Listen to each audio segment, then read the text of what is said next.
I'm going to show you how to take apart a shirt. This is a man's 50-52, and I think most of the shirts, let me see what other shirt we have here. Double X, if you can see that here.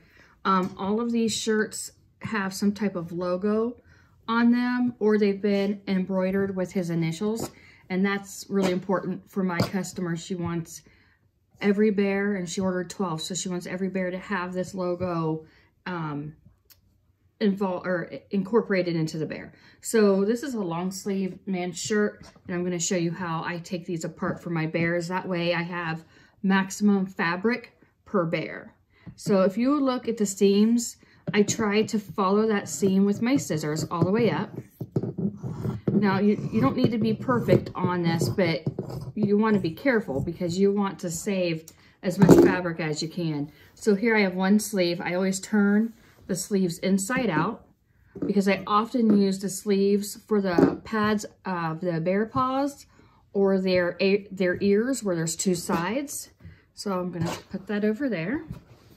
I'm going to need to cut the other sleeve off. And you would follow these guidelines or, you know, cutting rules, I guess, even for a short sleeve shirts, t-shirts, and so forth.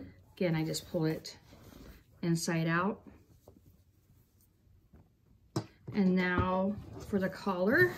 These shirts happen to have collars.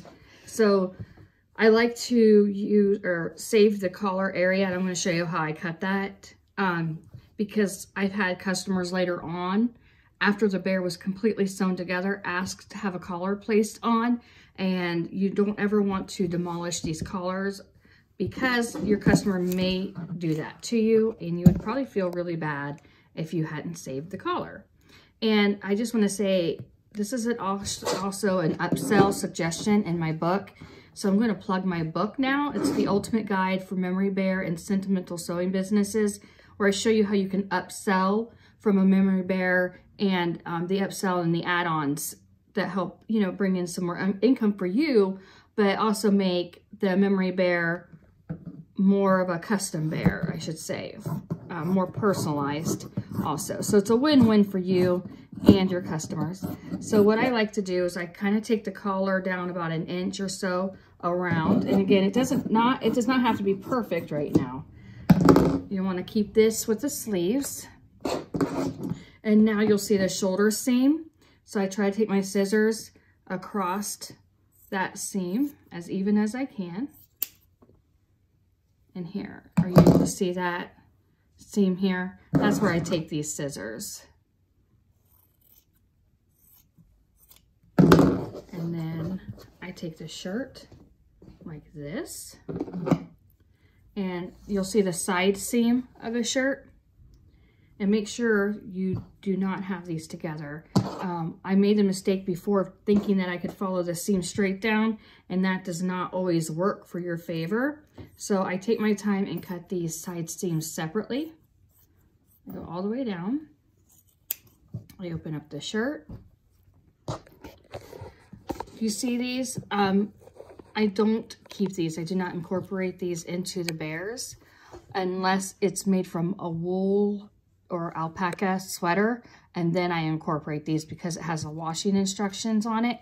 Buttons, I keep all buttons because you can use those on the bears themselves or in a future project. So always save your buttons. Now that I have this shirt completely cut apart, I want to keep all of my shirt pieces together. So I'm going to fold these together like this.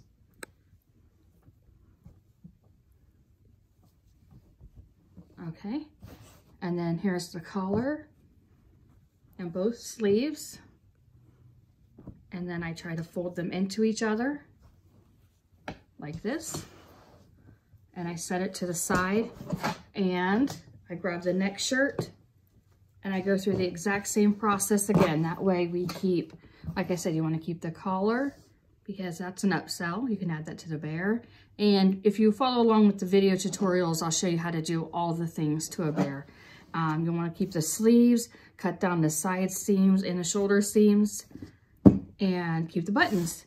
All right, guys, so this is one tutorial, and if you follow along, you'll want to make sure you subscribe, and you can join the free Facebook group that I have.